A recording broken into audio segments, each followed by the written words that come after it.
पद परिचय। तो सबसे पहले हमें यह जानना होगा कि यह पद क्या होता है। तो ध्यान दीजिएगा कि जो शब्द होते हैं ना, शब्द, तो जब शब्द का प्रयोग वाक्य में होता है तो वही शब्द पद बन जाता है, और उसी पद का परिचय देना पद परिचय कहलाता है। जैसे कि आप अपना परिचय कैसे देते हो, कि आपका नाम क्या है, कहाँ रहते हो, ठीक उसी तरह शब्द भी अपना परिचय देता है कि वह क्या है, संज्ञा है, सर्वनाम है, क्रिया है, विशेषण है, स्त्रीलिंग है, पुल्लिंग है। इस तरह से शब्द अपना परिचय देता है। क्योंकि इस दुनिया में जितने शब्द हैं, तो शब्द के जो 8 भेद होते हैं, उन्हीं 8 भेदों में से कोई एक होगा। संज्ञा होगा, सर्वनाम होगा, क्रिया होगा, विशेषण होगा, क्रिया विशेषण, संबंध बोधक, समुच्चय बोधक, विस्मयादि बोधक, इन्हीं 8 में से कोई एक होगा। तो पद किसे कहते हैं? तो जब शब्द का प्रयोग वाक्य में होता है और शब्द व्याकरणिक नियमों में बंध जाता है, तब पद बन जाता है। तो प्रश्न उठता है कि शब्द व्याकरणिक नियमों में कैसे बंधता है। तो आइए उदाहरण के माध्यम से हम जानते हैं। उदाहरण के लिए, राम दौड़ता है, राम दौड़ने लगा, और राम दौड़ेगा। तो पहला वाक्य में राम दौड़ता है, दूसरे वाक्य में दौड़ने लगा, तीसरे वाक्य में दौड़ेगा। तो देखा आपने शब्द कैसे लिंग, वचन और काल के आधार पर अपने आप को वाक्य के अनुसार व्याकरणिक नियमों में बांध रहा है। यहाँ पर एक ध्यान देने की बात है कि वाक्य में मौजूद हर शब्द पद कहलाता है, भले ही वह शब्द व्याकरणिक नियमों के अनुसार बंधे या नहीं बंधे। उस शब्द में लिंग, वचन, कारक, काल के आधार पर परिवर्तन हो या न हो, जैसे ही शब्द का प्रयोग वाक्य में हुआ वह पद बन जाता है। जैसे कि राम दौड़ता है, अब यहाँ राम में तो कोई परिवर्तन नहीं हुआ, दौड़ता में तो परिवर्तन हुआ, दौड़ता का दौड़ने लगा, दौड़ेगा, इस तरह से परिवर्तन हुआ, लेकिन राम में कोई परिवर्तन नहीं हुआ, फिर भी वह पद है। तो इस वाक्य में कुल कितने पद हो गए? राम दौड़ता है, पहला पद राम, दूसरा पद दौड़ता, तीसरा पद है। प्रेमचंद महान कथाकार थे, इसमें कुल कितने पद हो गए? 4 पद हो गए। तो पद क्या होता है यह हमने जान लिया। अब पद परिचय क्या होता है, हम पद परिचय क्यों पढ़ते हैं, इससे क्या लाभ होता है? तो पद परिचय क्या होता है कि वाक्य में प्रयुक्त प्रत्येक पद का अलग अलग पूर्ण व्याकरणिक परिचय देना ही पद परिचय कहलाता है। जैसे कोई शब्द क्या है, स्त्रीलिंग है, पुल्लिंग है, एक वचन है, बहुवचन है, संज्ञा है, सर्वनाम है, विशेषण वगैरह वगैरह वगैरह। तो वाक्य में प्रयुक्त पद या तो संज्ञा होगा, या सर्वनाम होगा, या क्रिया होगा, या विशेषण होगा, या अव्यय होगा।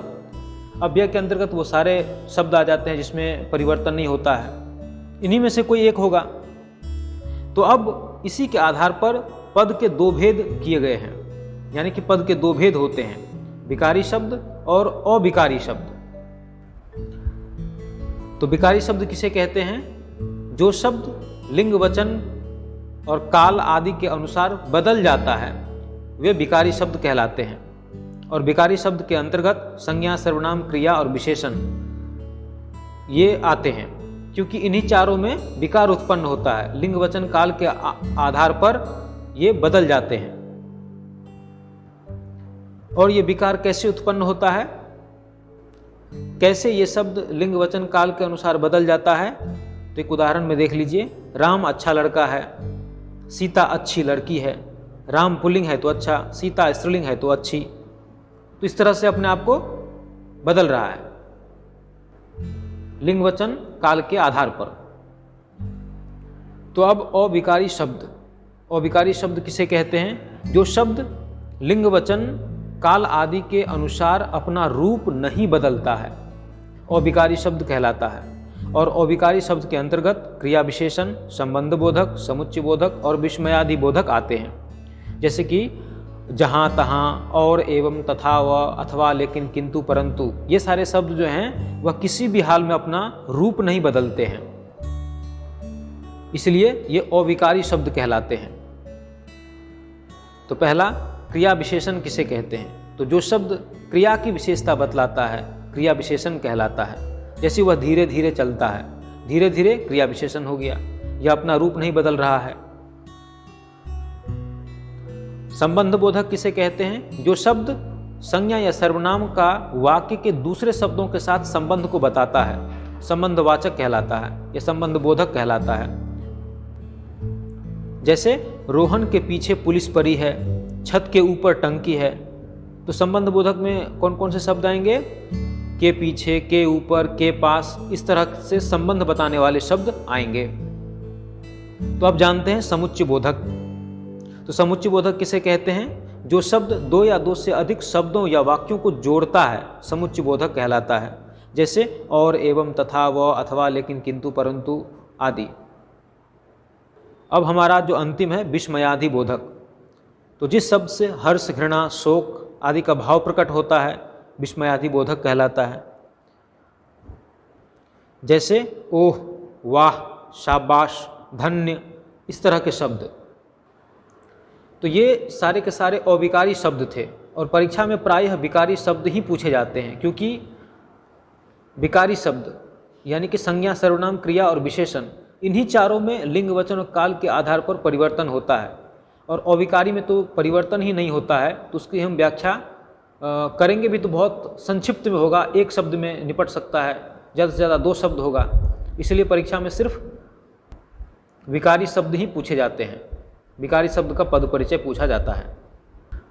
तो अब किसी भी पद का परिचय देने के लिए आपको व्याकरण के 9 अंग को जानना पड़ेगा। ये 9 अंग हैं: संज्ञा, सर्वनाम, विशेषण, क्रिया, अव्यय, लिंग, वचन, कारक और काल। तो अब संज्ञा के 5 भेद होते हैं: व्यक्तिवाचक, जातिवाचक, समूहवाचक, द्रव्यवाचक और भाववाचक। यहाँ पर विस्तार से चर्चा किए गए हैं, आप वीडियो को पॉज करके स्क्रीनशॉट ले सकते हैं, देख सकते हैं। उसी तरह सर्वनाम के 6 भेद होते हैं: पुरुषवाचक, निजवाचक, निश्चयवाचक, अनिश्चयवाचक, प्रश्नवाचक और संबंधवाचक। यहाँ पर उसका वर्णन किया गया है, आप यहाँ देख सकते हैं। सर्वनाम के भेद उदाहरण के साथ दिए गए हैं। विशेषण के 4 भेद होते हैं: गुणवाचक, संख्यावाचक, परिमाणवाचक और सर्वनामिक विशेषण। विशेषण के चारों भेदों का विस्तार से यहाँ पर वर्णन किया गया है। अब क्रिया के 2 भेद होते हैं: सकर्मक क्रिया और अकर्मक क्रिया। तो सकर्मक क्रिया किसे कहते हैं और अकर्मक क्रिया किसे कहते हैं? इसका साधारण सा एक ट्रिक है कि आप वाक्य में मौजूद क्रिया के पहले क्या और किसको लगा करके प्रश्न पूछिए। यदि उत्तर मिल जाता है तो सकर्मक क्रिया होगी, यदि उत्तर नहीं मिलता है तो अकर्मक क्रिया होगी। यहाँ पर उसका उदाहरण सहित व्याख्या की गई है। 5वां है अव्यय। तो अव्यय के अंतर्गत क्रिया, विशेषण, संबंध बोधक, समुच्चय बोधक, विस्मयादि बोधक और निपात आते हैं। निपात की व्याख्या यहाँ पे की गई है। लिंग के 2 भेद होते हैं: स्त्रीलिंग और पुल्लिंग। वचन के भी 2 भेद होते हैं: एक वचन और बहुवचन। कारक 8 होते हैं और काल के 3 भेद होते हैं: वर्तमान काल, भूतकाल और भविष्य काल। अब हम आपको एक ब्रह्मास्त्र देते हैं पद परिचय देने के लिए। इस सूत्र का प्रयोग करके आप किसी भी शब्द का पद परिचय बड़े आसानी से दे सकते हैं। ये रहा सूत्र। आप इस सूत्र को स्क्रीनशॉट लेकर के रख सकते हैं। पूरे पद परिचय का निचोड़ बस इसी सूत्र में है। आपको वाक्य में इन 5 में से कोई एक तो अवश्य मिल जाएगा, क्योंकि बिना इन 5 के कोई भी वाक्य बनेगा ही नहीं। मतलब वाक्य यदि कोई भी बनेगा तो उसमें या तो संज्ञा मिल ही जाएगा आपको, या सर्वनाम मिल जाएगा, या विशेषण मिल जाएगा, या क्रिया मिल जाएगा, या अव्यय मिल जाएगा। तो वाक्य में यदि आपको संज्ञा मिल जाए और संज्ञा का पद परिचय देना हो तो आप संज्ञा वाला पंक्ति देखेंगे। यदि सर्वनाम मिल जाए तो सर्वनाम वाला पंक्ति देखेंगे और उसके आधार पर पद परिचय देंगे। विशेषण मिला तो विशेषण वाला पंक्ति देख करके पद परिचय देंगे, और अव्यय मिला तो अव्यय वाला पंक्ति देख करके परिचय देंगे। यदि आपको संज्ञा का पद परिचय देना है तो आपको संज्ञा के भेद, लिंग, वचन और कारक, इतने सारे चीज़ आपको लिखना पड़ेगा। अब हम उदाहरण के माध्यम से एक एक करके संज्ञा, सर्वनाम, क्रिया और विशेषण और अव्यय एक एक करके देखते हैं। तो पहले हम संज्ञा का पद परिचय करके देखते हैं। उदाहरण के लिए सोहन बाजार से सामान लाया, और सोहन का आपका पद परिचय देना है। तो सोहन कौन सा संज्ञा होगा? तो व्यक्तिवाचक संज्ञा होगा। आप पीछे हमने संज्ञा का भेद बताया है, वहाँ से आप देख लीजिएगा। सोहन व्यक्तिवाचक संज्ञा होगा। फिर वह स्त्रीलिंग होगा कि पुल्लिंग होगा? तो पुल्लिंग होगा। एक वचन भी होगा और कर्ता कारक होगा। तो सोहन का पद परिचय क्या होगा? व्यक्तिवाचक संज्ञा, पुल्लिंग, एक वचन, कर्ता कारक। अब हम सर्वनाम का पद परिचय करके देखते हैं। उदाहरण के लिए मैं कल विद्यालय गया था। अब मैं का पद परिचय देना है, तो मैं पुरुषवाचक सर्वनाम है, पुल्लिंग है, एक वचन होगा और कर्ता कारक होगा। तो अब विशेषण का उदाहरण देखते हैं। जैसे राम ने लाल किताब पढ़ी, इस वाक्य में विशेषण क्या होगा? लाल। तो लाल का पद परिचय क्या हो जाएगा? तो विशेषण के जो 4 भेद होते हैं उनमें से ये कौन सा भेद होगा? तो गुणवाचक विशेषण होगा। अब स्त्रीलिंग होगा कि पुल्लिंग होगा? तो किताब स्त्रीलिंग है इसलिए स्त्रीलिंग होगा। एक वचन होगा कि बहुवचन होगा? तो एक वचन होगा। यहाँ किताबें रहता तो बहुवचन होता, लेकिन यहाँ तो किताब है इसलिए एक वचन होगा। अब विशेष्य क्या होता है? तो विशेषण जिसकी विशेषता बतलाता है उसे विशेष्य कहते हैं। तो यहाँ पर विशेषण लाल है और किताब की विशेषता बतला रहा है, इसलिए विशेष्य क्या हो जाएगा? किताब। तो इस वाक्य में लाल का पद परिचय क्या हो जाएगा? गुणवाचक विशेषण, स्त्रीलिंग, एक वचन और विशेष्य किताब। विशेषण का एक और उदाहरण ले लेते हैं। यह मोबाइल मेरी बड़ी बहन की है। इस वाक्य में 2 विशेषण हैं, एक तो यह और दूसरा बड़ी, दोनों विशेषण हैं। यहाँ पर यह कौन सा विशेषण होगा? तो सर्वनामिक विशेषण होगा, क्योंकि यह, वह, जो, कौन, कोई, इन सब के बाद यदि शब्द के बाद संज्ञा शब्द आए तो सर्वनामिक विशेषण, यदि इन शब्द के बाद क्रिया आए तो सर्वनाम होता है। यही दोनों में अंतर है। यहाँ यह शब्द के बाद मोबाइल जो कि संज्ञा है इसलिए सर्वनामिक विशेषण, यही इसके स्थान पर यह ले लो अगर होता, यह के बाद ले लो, लेना क्रिया होता तो सर्वनाम हो जाता। तो इसका पद परिचय क्या हो जाएगा? सर्वनामिक विशेषण, स्त्रीलिंग की पुल्लिंग, मोबाइल पुल्लिंग तो पुल्लिंग, एक वचन की बहुवचन तो एक वचन, क्योंकि एक मोबाइल का बोध हो रहा है, हो गया पद परिचय। उसी तरह बड़ी पद का पद परिचय क्या हो जाएगा?